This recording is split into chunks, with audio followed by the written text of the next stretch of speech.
आदाब नाज़रीन, बहुत इस्तकबाल है। आप देख रहे हैं खबर खास। मैं हूं आपके साथ अबू हुरैरा। खबर खास में हम बात करेंगे इंतखाबात में जिस तरह से जात पात और मजहब को अब घेरा जा रहा है, जो अहम इश्यूज हैं उन्हें दरकिनार किया जा रहा है। आखिर ऐसा क्यों, इसी इशू पर हम बात करेंगे।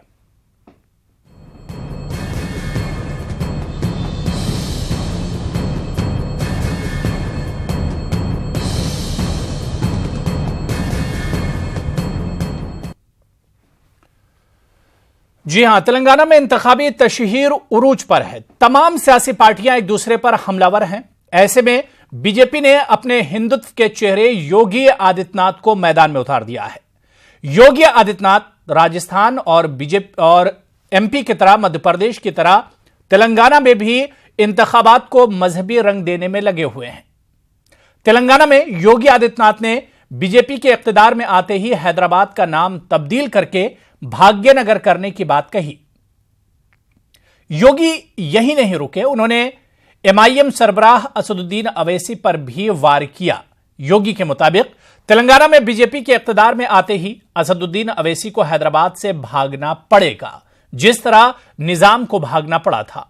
योगी पर असद ने पलटवार किया। उन्होंने कहा कि यह मुल्क मेरे बाप का है और निजाम भागे नहीं थे, बल्कि उन्हें आजादी के बाद राज प्रमुख बनाया गया था।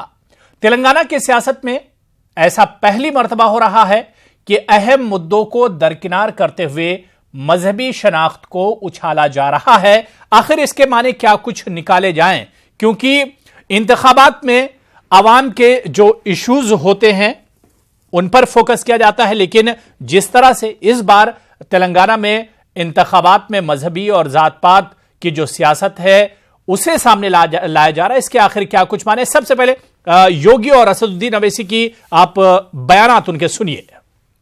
जब भारत स्वतंत्र होता है तो स्वतंत्र भारत में हैदराबाद के निजाम ने मिलने से इनकार कर दिया था। तब भारत माता के महान सपूत सरदार वल्लभ भाई पटेल ने उस समय निजाम को स्पष्ट चेतावनी दी थी कि दो विकल्प चुनने पड़ेंगे, या तो भारतीय गणराज्य को स्वीकार करना पड़ेगा या फिर भारतीय सेना का सामना करने की तैयारी करो।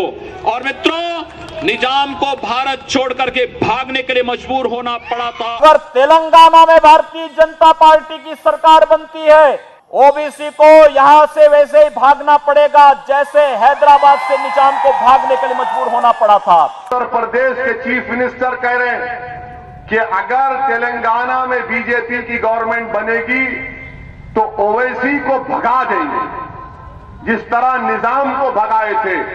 मैं इनको ये पूछ रहा हूं, ये भगाना, ये भगोड़ों की बात तुम कब से कर रहे हैं? सबसे पहली बात, आप तारीख को जानते ही नहीं है, हिस्ट्री में जीरो है आप। अगर पढ़ना नहीं आता, थम्स अप है, तो पढ़ने वाले को पूछो।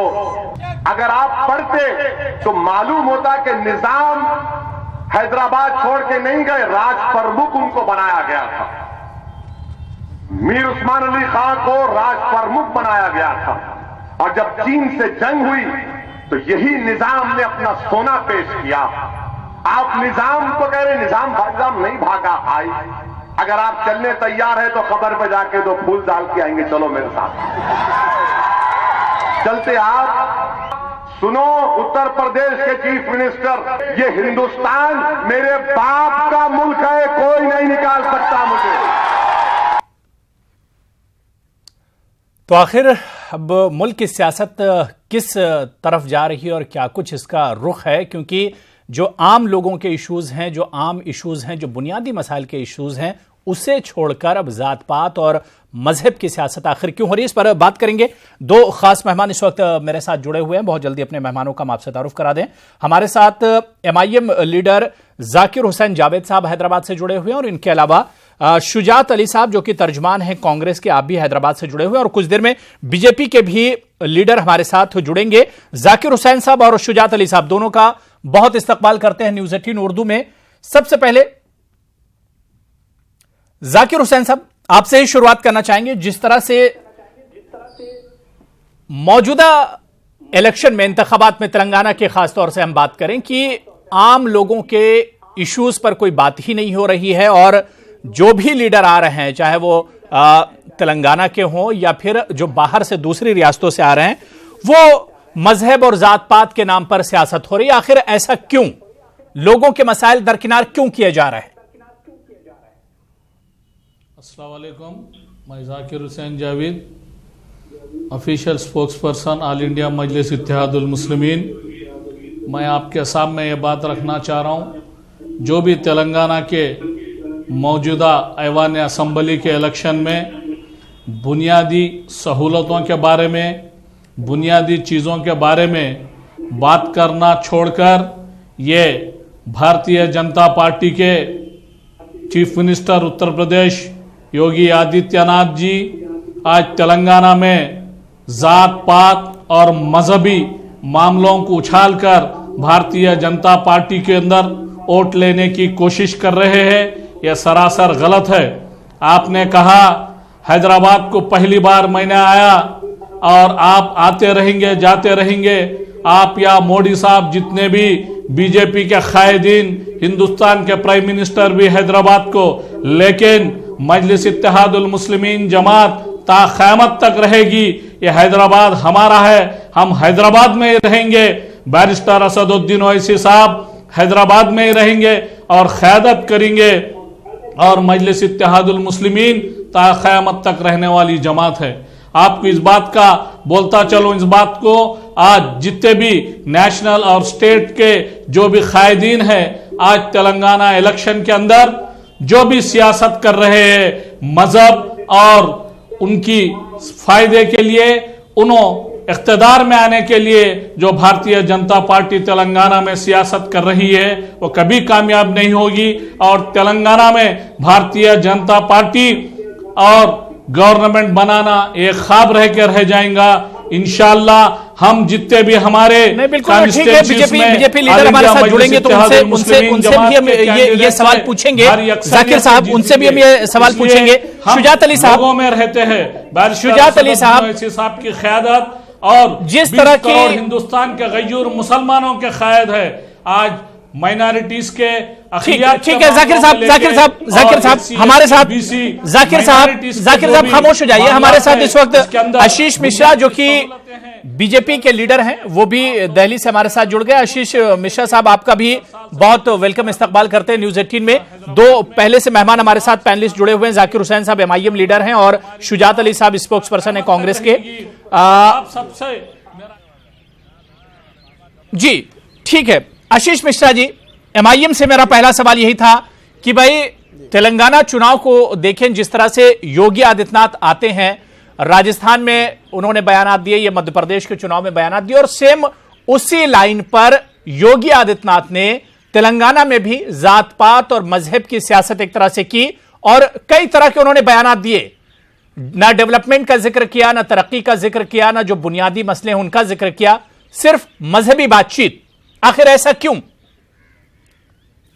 ऐसा है, मजहबी बातचीत ऐसा कुछ उनका स्टेटमेंट नहीं था। आप लोगों ने ध्यान से सुना नहीं या देखा नहीं, मुझे पता नहीं है। और मैं भी ठीक ढंग से उनको देख नहीं पाया हूँ, सुन नहीं पाया हूँ, मैं भी बाहर था। लेकिन जिस तरीके से आप लोग उसको या ये लोग उसको रंग देते हैं मजहबी, ऐसा कुछ है नहीं। इन लोगों का लैंग्वेज आपने आज से नहीं, पहले भी अंदर रह के आए हैं। MIM के जो भी लीडर हैं, इनके छोटे भाई ओवैसी साहब के, वो भी अंदर भी रह के आए हैं, लैंग्वेज की वजह से रह के आए हैं। उनको मालूम होना चाहिए कि लैंग्वेज ये जो बोलते हैं उसका तो हम लोग ये कुछ भी जवाब नहीं दे पाते। उस तरह से हम लोग लैंग्वेज यूज कर भी नहीं सकते। लेकिन डिपेंड करता है कि हम किस भाषा को सुनते हैं, क्या योगी आदित्यनाथ जी ने, आशीष मिश्रा जी, योगी जी ने जो बयान तेलंगाना आकर दिया है उसे आप एक बार जरूर सुनिए और उसके बाद फिर लैंग्वेज की बात कीजिए। उन्होंने कहा कि भाई अगर बीजेपी सत्ता में तेलंगाना में आती है तो असदुद्दीन अवैसी को हैदराबाद छोड़कर, तेलंगाना छोड़कर भागना पड़ेगा। भाई सत्ता में आएंगे तो क्या लोगों को भगाएंगे? नहीं, कभी नहीं, कभी नहीं, ऐसा नहीं। ये लैंग्वेज उनका नहीं है, ये लैंग्वेज इन लोगों का है कि 1 घंटे मुझे आप छोड़ दीजिए, पुलिस हटा लीजिए। तो आपको शायद याद होगा, अगर आपको आप भी न्यूज़ चैनल में है तो मुझे मालूम है, आपको याद ही होगा कि 1 घंटा मुझे पूरे हिंदुस्तान से पुलिस हटा दीजिए। इस लैंग्वेज को आप सुनिए, इनको मत सुनिए हैदराबाद से कोई चला जाएगा या तेलंगाना से कोई चला जाएगा। कोई कहीं से नहीं जाते। हम लोग सबका साथ सबका विकास मोदी जी का नारा है, उसी पे हम लोग चलते हैं। और ये बात आप कहीं से भी दोहराई नहीं है कि इस चीज़ को झुठला भी नहीं सकते। आप देखिए, जो हम लोग अगर किसी चीज़ को हटाते हैं या किसी चीज़ को देखते हैं तो सबका साथ सबका विकास को लेके चलते हैं। एक बात तो कोई मतलब ही नहीं है, कोई सुने या कोई इस चीज़ को आप तोड़ मोड़ के बोलना चाहेंगे, इस चीज़ कोई जवाब नहीं है। ऐसा कुछ भी नहीं है, ये लैंग्वेज उनका होता है। हम लोगों का कभी भी इस तरह का लैंग्वेज नहीं, को हैदराबाद छोड़ के चले जाएंगे या तेलंगाना छोड़ के चले जाएंगे। ये तो पूरे हिंदुस्तान को बोलते हैं कि हटा के दिखा दीजिए, मैं आपको बताता हूँ मैं क्या कर सकता हूँ। ये चीज़ को आप बताइए ना, इसको खंडन कीजिए तो मैं समझ में आता है। ऐसा कोई लैंग्वेज ठीक है, अगर कोई बोल रहा है और उसी की बोली पर, उसी की लाइन पर आप अगर बोलेंगे तो ये भी तो सही नहीं आशीष जी। नहीं, मैं लाइन की बात ही नहीं कर रहा हूँ जी, तो लाइन की बात ही नहीं कर रहा हूँ। मैं तो इनकी बातों को आपको दोहरा रहा हूँ, जो आपको याद है या नहीं है मुझे नहीं मालूम, लेकिन आपको पता होना चाहिए। वो बयान भी मुझे याद है। ठीक है, ठीक है। शुजात अली साहब, इस बयानबाजी को कांग्रेस कैसे देखती है भाई? आप देखिए, मैं जी शुजात अली साहब, थोड़ा सा मुझे सब्र से आप सुने हैं। मैं बहुत ही सिंपल बात कह रहा था। मजलिस-ए-इत्तेहादुल मुस्लिमीन 8 सीटों पर कॉन्टेस्ट कर रही है, जबकि बीजेपी सारे के सारे सीटों पर कॉन्टेस्ट कर रही है। तो मेरे ये समझ में नहीं आता कि 8 सीटों पे कॉन्टेस्ट करने वाली मजलिस से इनका क्या मुकाबला हो सकता है। आप बड़ी जमात है, तो मैं ये अर्ज कर रहा था कि ये दोनों पार्टियां हर महाज पे नाकाम हो चुकी हैं और इनका प्लांग ही मजहब है। एक मुसलमानों के नाम पे फिरका परस्ती करती है और दूसरी हिंदुओं के नाम पे फिरका परस्ती करती है। लेकिन देश की जो मेजॉरिटी है वो हर आदमी को इज्जत देने, हर मजहब को इज्जत देने की बात करती है। इसीलिए मजलिस-ए-इत्तेहादुल मुस्लिमीन को पिछले चुनाव में लगभग 4% वोट मिले थे और बीजेपी को बड़ी मुश्किल से 8% वोट मिले थे। 4 और 8 12% की वोट लेने वाली जमातें लड़ रही हैं, तो वो इस बात का सबूत है कि इनके पास कोई मुद्दे नहीं हैं। ये मुल्क को तबाह व बर्बाद करने की हरकतें हैं। इसको हर वर्ग से इसकी जो है मजम्मत होनी चाहिए। अगर ऐसा नहीं होता है तो मासूम जो नौजवान हैं वो बहक सकते हैं और मुल्क में गैर ज़रूरी अमन व ज़ब्त का मसला हो सकता है। अरे भाई, परेशानी जो है औरतों के तहफ़्फ़ुज़ की है, परेशानी रोज़गार की है, परेशानी बेसिक एमिनिटीज़ फराहम करने की है। उस पर अगर आप बात नहीं करते हैं तो इसका मतलब ये हुआ कि आपके पास काम करने का विल नहीं है। ये आपके गवर्नमेंट में होता था सर। जाकिर हुसैन साहब, पहले आपका जवाब लूंगा, उसके बाद फिर आशीष जी आपके पास भी आता हूं। जी जरूर साहब। अबू हुरैरा साहब जी, अबू हुरैरा साहब जी जाकिर साहब जवाब दीजिए। जिस तरह से शुजात अली साहब ने कहा कि भाई इनके पास कोई इशू नहीं है। कॉन्स्टिट्यूंसीज में जितने भी हमारे एमएलए से बुनियादी सहूलतें, बिजली, रोड, पानी, हर एक के लिए हम काम करते हैं। डेवलपमेंट के करोड़ों रुपए के काम होते हैं। और सबसे बड़ी बात, मैं मेरे भाई को ये जवाब देना चाह रहा हूं, हमारी कोई मजहबी पार्टी नहीं है और पब्लिक के अंदर मजहब और मिल्लत के बारे में, मजहब के बारे में और किसी के बारे में हम बात करके वोट नहीं लेते। हम हमारी डेवलपमेंट के बुनियाद पे लेते। अक़लियतों के बारे में हम हिंदुस्तान में पूरा आवाज़ उठाते। बैरिस्टर असदुद्दीन ओवैसी साहब ऐवान पार्लियामेंट में 20 करोड़ गयूर मुसलमानों के बारे में, उनके तहफ़्फ़ुज़ के बारे में, उनके औक़ाफ़ी जायदाद के बारे में और इन लोगों की तरक्की के बारे में बात करते हैं। हम ये सियासत, मज़हब पे सियासत नहीं करते। हमारी जमात के अंदर SC, ST, BC माइनॉरिटीज़ को पूरा लेके चलने का हमारा काम है।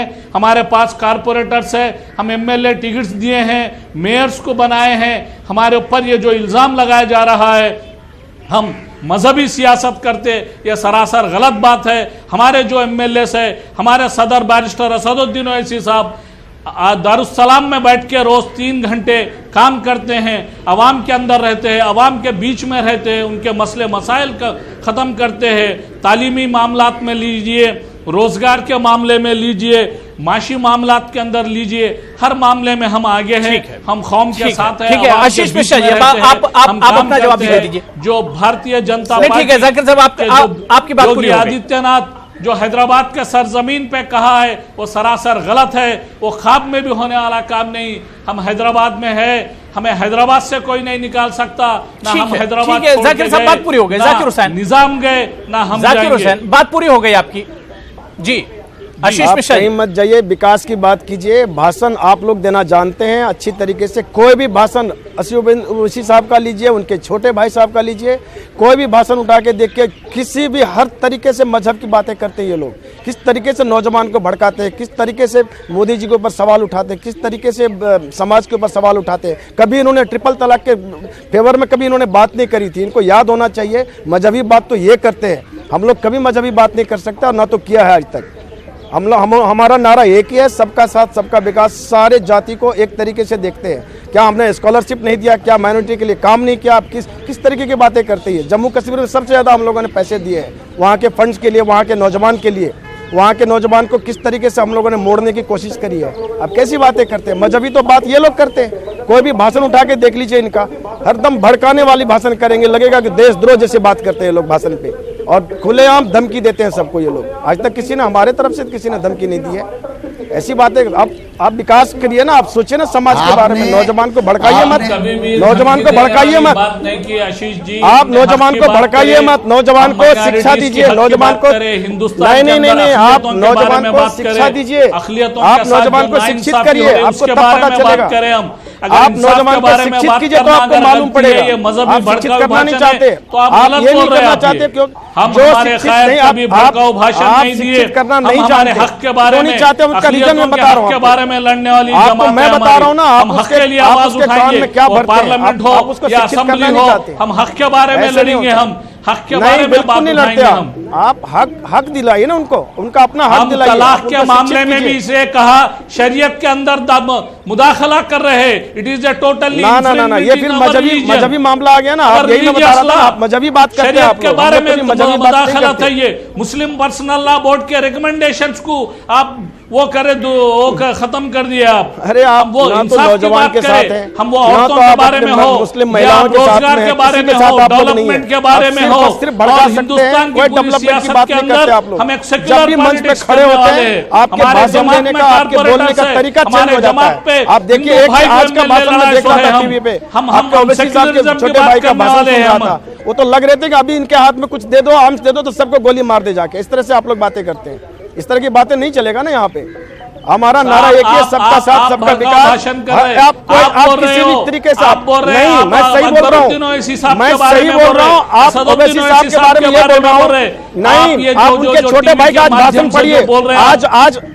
आज मैं बता रहा हूँ, आज उनके छोटे भाई का भाषण आप देख लीजिए, और किस तरीके से बात कर रहे हैं वो टीवी पे खड़े होके, वो मंच पे खड़े होके, पब्लिक मीटिंग में। क्या वो मीटिंग, क्या लैंग्वेज है वो? कभी मजहब के बारे में भड़काऊ पहले भी कर चुके हैं, सियासी पहले भी कर चुके हैं, उसके लिए वो जेल जा चुके हैं। वाले रिजल्ट्स के बारे में बात पहले भी कर चुके हैं। आंध्र तेलंगाना के अंदर जो पार्टी तेलंगाना हो, चाहे महाराष्ट्र हो, चाहे हैदराबाद हो, जो नंबर फिगर के बारे में बात करे, और सियासत के बारे में बात। ठीक है भाई, बयानबाजी तो होती है, बयानबाजी दोनों तरफ से होती है। आशीष मिश्रा जी, इसे झुटलाया नहीं जा सकता, बयानबाजी दोनों तरफ से होती है। शुजात अली साहब, उसमें हकीकत को तलाश कीजिए ना सर। शुजात अली साहब, नहीं, हकीकत को तलाश करेंगे फिर बात बहुत दूर तक चली जाएगी। आप जिस शुजात अली साहब, दूर नहीं जाएगी। आप जाके देखिए, आपके गोरखनाथ धाम में जाके देखिए, सबसे ज्यादा मुस्लिम वहां काम करते हैं। आप इसको क्यों नहीं देखना चाह रहे? आप शुजात अली साहब, जात पात और मजहब का जो इशू लाया जाता है, अगर सियासी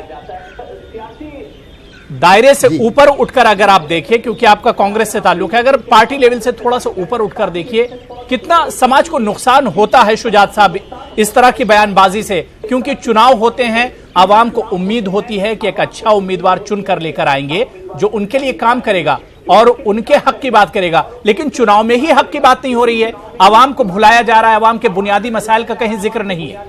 कितना नुकसान होता है समाज का इस तरह की बयानबाजी से, शुजात अली साहब? देखिए, इतना बड़ा नुकसान हो रहा है मजलिस इत्तेहादुल मुस्लिमीन की गैर जिम्मेदाराना बयानात की वजह से। ठहरिए आप, एक मिनट नहीं, एक मिनट आप ठहरिए ना। देखिए, जब आप बात कर रहे थे, नहीं, जब आप बात कर रहे थे, बात कर रहे गैर जिम्मेदाराना साहब, देखिए जो बात कर रहे हैं, ये जो डिस्कशन हो रहा है, आप सही ढंग से, आप बाद में बात करिए, आप बाद में बात करिए। मैं जो कह रहा हूँ आप सुन लिए पहले। ठीक है, जाकिर साहब सुन लीजिए, जाकिर साहब सुन लीजिए, फिर आपको टाइम देता हूँ। जी, मैं आपको बड़ी जिम्मेदारी से कह रहा हूं, निर्मल की जो तकरीर थी इनके लीडर की, उसके कई लाख सीडीज बनाए गए और उत्तर प्रदेश में बांटे गए, ये कहकर बांटे गए कि देखिए हैदराबाद का एक लीडर, एक छोटी सी जमात का एक लीडर हमारे खिलाफ इतना जहर उगल रहा है, तो क्यों ना हम मुत्तहिद हो जाएं। तो आपकी तकरीरों से भारतीय जनता पार्टी को बहुत बड़ी ताकत मिली है। आप पार्टी की वफादारी कीजिए, उससे कोई बहस नहीं है, उस पर कोई दूसरी राय नहीं है। लेकिन आप देखिए, एक मिनट, बाद में बात करिए, आप बाद में जवाब दीजिए ना, आप बाद में जवाब दीजिए। जनता पार्टी के खिलाफ लड़े पूरे हिंदुस्तान में, उत्तर प्रदेश में और बिहार में। नहीं, बोलने का मौका सबको दिया जाएगा। शुजात साहब जल्दी से बात पूरे आप कर लीजिए। के खिलाफ जाकिर हुसैन साहब, नरेंद्र मोदी के खिलाफ, भारतीय जनता पार्टी के खिलाफ आवाज उठाने वाली पार्टी हिंदुस्तान में मजलिस इत्तेहाद। जाकिर हुसैन साहब, आपको मौका दिया जाएगा। शुजात साहब को सुन लीजिए, हमारे हिंदुस्तान के प्राइम मिनिस्टर के जाकिर हुसैन आंख में आंख मिला के पार्लियामेंट में बात करते हैं, हिंदुस्तान के माइनॉरिटीज के हुकूक के बारे में बात करते हैं। साहब, I protest, you are not able to manage the. नहीं शुजात साहब आप खामोश हो जा रहे हैं। शुजात साहब आप अपनी बात नहीं रख पा रहे, आप खामोश हो जा रहे हैं। भाई आप बोलिए, जो आपको अपनी बात रखनी है आप अपनी बात रखिए। जब इतनी जोर से मेरे दोस्त जो है आवाज निकाल के बात कर रहे हैं, तो मैं कैसे बात करूंगा?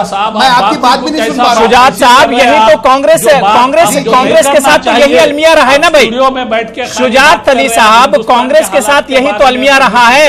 दूसरी पार्टियां उसके सामने चीखती चिल्लाती और कांग्रेस दुम दबाकर भाग जाती है। और हमारे भड़काऊ भाषण के बारे में ठीक है। जाकिर साहब सुन लीजिए। जाकिर हुसैन साहब, बुनियादी मसले और जाकिर हुसैन साहब, भाई जाकिर हुसैन साहब का ऑडियो आप डाउन कर दीजिए। शुजात साहब को हम सुन ले। शुजात साहब जल्दी से अपना जवाब दे दीजिए। नहीं, मैं ये कह रहा हूं कि इससे बहुत नुकसान होगा हिंदुस्तानी समाज का। बहसियत मजमूई हम लोग एक दूसरे के भाई हैं, एक दूसरे के भाई बहनें हैं हम लोग। हमें क्यों लड़ना चाहिए, क्यों जज्बाती होना चाहिए? अरे भाई, गुर्बत को दूर कीजिए, मोहब्बत को फैलाइए, बल्दी मसाइल को हल कीजिए, तालीमी मसाइल को हल कीजिए, गरीबों को ऊपर लाइए, बच्चों की फीस कैसे दी जाए उसका इंतजाम कीजिए। लोग सूद पे जो है बिजनेस कर रहे हैं, वो तबाह हो रहे हैं, उनको कैसे ऊंचा उठाया जाए उस पर बात कीजिए। तो जब बात बनेगी देश बनेगा। अब जो देश को तोड़ा जा रहा है, चाहे वो मजलिस इत्तेहादुल मुस्लिमीन हो, चाहे भारतीय जनता पार्टी हो, ये हमारे मुल्क के लिए और ना सिर्फ अवाम के लिए बल्कि इन लोगों के लिए अच्छी बात नहीं है। जज्बाती नारों से सिर्फ ठेस पहुंचती है, जख्म लगता है तो वो मुंदमिल हो सकता है, लेकिन जबान से निकली हुई बोली जो दिल पे उतरती है उसका जो है कोई। जाकिर साहब, अब आप जल्दी से जवाब दे दीजिए, फिर आशीष जी के पास जाएंगे। 30 सेकंड में जवाब दीजिए जाकिर हुसैन साहब। ये जो जाकिर साहब बात करना चाह रहे हैं, जाकिर हुसैन साहब को मैं बताना चाह रहा हूँ कि भारतीय जनता पार्टी कभी भी तोड़ने की बात नहीं करती है।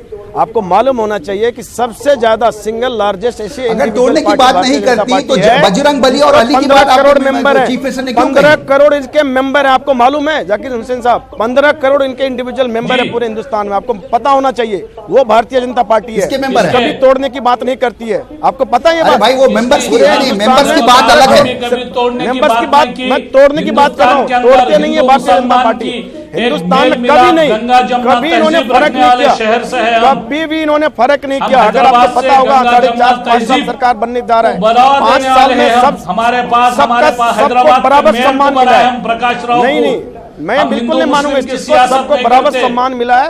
आप हिंदू हो, मुस्लिम हो, सिख हो, ईसाई हो, आज सबसे ज्यादा देखिए आप सबके लिए काम किया है मोदी जी ने। आपने अननेसेसरी का सवाल को उठाइए, हम भी सबके लिए तोड़ने जोड़ने की बात कर रहे हैं। हमारा पास हैदराबाद का मेयर आपका काम है तोड़ना, कांग्रेस का तो काम ही है। आपको पता है कांग्रेस का क्या काम है?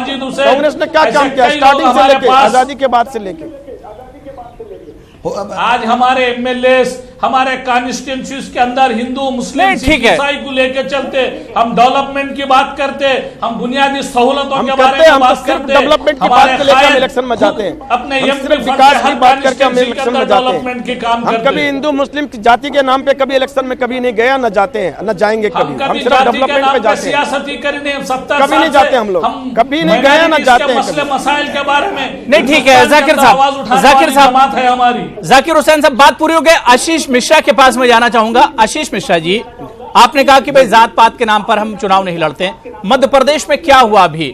वहां पर डेवलपमेंट से आपने शुरू किया था और आखिर में वो अली और बजरंग बली तक बात वहां पर पहुंचाई बीजेपी ने, और वहां भी योगी आदित्यनाथ ने ही यह बयान दिया था। उसके बाद फिर तेलंगाना में आपने कहा कि भाई सत्ता में आएंगे तो असदुद्दीन अवैसी को यहां से जाना पड़ेगा, और भी कई तरह के उन्होंने बयान दिए कि भाई हैदराबाद का नाम बदला जाएगा।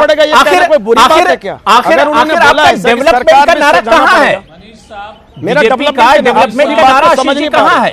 अगर उन्होंने कहा कि ओबीसी को जाना पड़ेगा, सरकार को सत्ता से जाना पड़ेगा, जो भी उनके गिने चुने एमएलए हैं या एमपी है उससे भी जाना पड़ेगा उनको। इसका मतलब तो देश से बाहर जाने की बात कर रहे हैं, स्टेट से बाहर जाने की बात कर रहे हैं, उनको सत्ता से बाहर करना पड़ेगा, सत्ता से बाहर होना पड़ेगा उनको। नहीं तो मेरा सवाल यह है कि भाई डेवलपमेंट की बात करते करते भागने भगाने वाली बातों में कहां बीजेपी आ जाती है? डेवलपमेंट की ही बात करते हैं, डेवलपमेंट की ही बात को लेकर हम चलते हैं। क्या छत्तीसगढ़ जाके देखिए, एमपी जाके देखिए कितना डेवलपमेट हुआ, आज आपको मालूम हो जाएगा। किस तरह के टूरिस्ट प्लेस बने हुए हर जगह। ठीक है, उसी तरीके से हम तेलंगाना में भी करना चाह रहे हैं। ठीक है जाकिर साहब और आशीष जी बात पूरी। और शुजात अली साहब, क्या आपको लगता है कि इस पार्टियों के जो इस तरह के बयानात आते हैं, क्या वाकई में ये एक्शन का रिएक्शन होता है? एक पार्टी बयान देती है और दूसरी पार्टी फिर उस पर जवाबी हमला करती है, और नुकसान सिर्फ अवाम को होता है, क्योंकि अवाम के मफाद की कोई बात नहीं होती है। जी देखिए, बहुत ही सही बात है कि एक्शन जहां होता है वहां रिएक्शन होता है। लेकिन मैं आशीष जी से यह कहना चाहता हूं कि आपकी पूरी सियासत एंटी मुस्लिम है। हमारे को रिजर्वेशन देने की बात आती है तो आप फौरन कह देते हैं कि हिंदुस्तान के दस्तूर में मजहब के नाम पर रिजर्वेशन नहीं दिया जा सकता। लेकिन महाराष्ट्र में मुसलमानों का रिजर्वेशन हटा करके सिर्फ मराठों का रिजर्वेशन दिया जाता है, तो वो हिंदुओं को रिजर्वेशन आप दे रहे हैं। तो क्या मैसेज दे रहे हैं आप खुल्लम खुल्ला मैसेज दे रहे हैं कि बीजेपी की पूरी आधारशिला हिंदुत्व पे रखी गई है। और जितने स्टेटमेंट्स इनके आते हैं, जैसे बाबरी मस्जिद को आपने तोड़ा, आपको दस्तूर का ख्याल नहीं आया। रिजर्वेशन की बात आती तो दस्तूर की बात करते हैं। मस्जिद को तोड़ने के बाद आज आप तारीख मुकर्रर कर रहे हैं मंदिर बनाने की। ये क्या फिरका परस्ती नहीं है? बिल्कुल। और शुजात अली साहब, ये इसमें सबका साथ सबका विकास भी नजर नहीं आता है, और आप कहते हैं कि आप सेकुलर हैं। बिल्कुल। और इसमें भाई अगर मोदी जी का नारा है कि भाई सबका साथ सबका विकास, तो सबको एक नजर से कम देखा जाना चाहिए। और मेरे हिसाब से आशीष मिश्रा जी आपसे भी और जाकिर हुसैन साहब आपसे भी कि भाई जात पात और मजहबी रंग न उछाला जाए, बल्कि इंतखाबात में आवाम को बहुत उम्मीदें होती हैं पार्टियों से और उम्मीदवारों से। उनके मफाद की ही, आवाम के मफाद की ही बातें होनी चाहिए। बहुत बहुत शुक्रिया हमारे साथ जुड़ने के लिए। आशीष मिश्रा जी आपका भी, जाकिर हुसैन साहब आपका भी, और शुजात अली साहब आपका भी जुड़ने के लिए बहुत बहुत शुक्रिया। खबर खास में फिलहाल इतना ही। आदाब।